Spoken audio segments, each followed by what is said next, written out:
Sometimes someone will try to make me feel uncomfortable. I feel like I just turned into Bane from The Dark Knight Rises. I'm like, I was born in the awkwardness. You merely adopted it. And I do feel pretty awkward. One time I was in a grocery store, and the owner of the grocery store accused me of being a spy for another grocery store.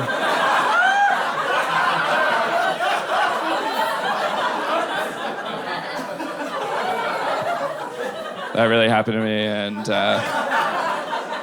I guess he was looking at me, he's like, no one looks that uncomfortable, so he's probably up to some cabbage espionage, I think.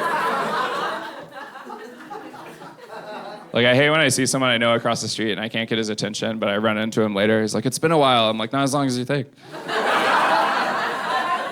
Doesn't sound right. I like going to Panera because, like, if you have their rewards program, you can get a free coffee. Or if you just take one of the cups that they have out, they don't really guard them that well. But recently, I went to Panera, I got a cup and filled it up with tea that I didn't pay for. I was really paranoid. I thought someone was going to confront me. I'd have to be like, it's okay, I'm drinking my own urine. I am pretty awkward. Like, if someone in my family was kidnapped and I told the kidnapper I have a particular set of skills, he would know that I'm not talking about social skills.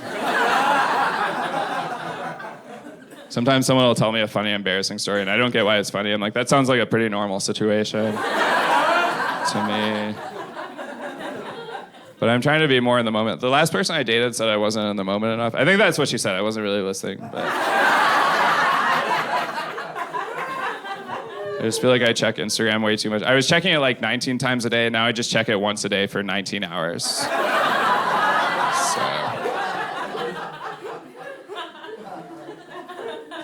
But I don't think I could shop for someone at Victoria's Secret. I'd be like, yeah, I'm shopping for my girlfriend. They'd be like, you don't have a girlfriend. We can tell somehow. And one time I went to Subway and the lady behind the counter was like, what type of cheese would you like? And this guy said American. I thought he said I'm married, so it was a really confusing conversation for me to hear. Like, what type of cheese would you like? I'm married. Like, please back off. And I was next. She's like, what type of cheese would you like? I'm like, I'm not married. She's like, what? I was like, nothing. I gotta go. And I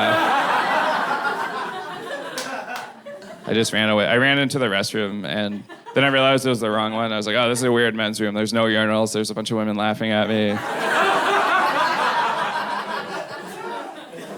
But I found the men's room. I went into the diaper changing stall and I came out and there were like guys waiting to change babies in line.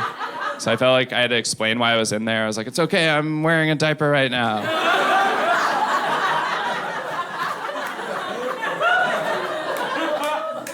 That totally works if you're ever in that situation.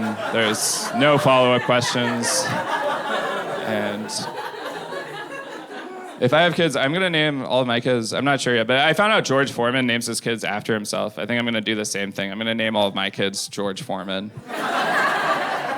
If one of them has braces, they'll have a George Foreman grill. So that is kind of...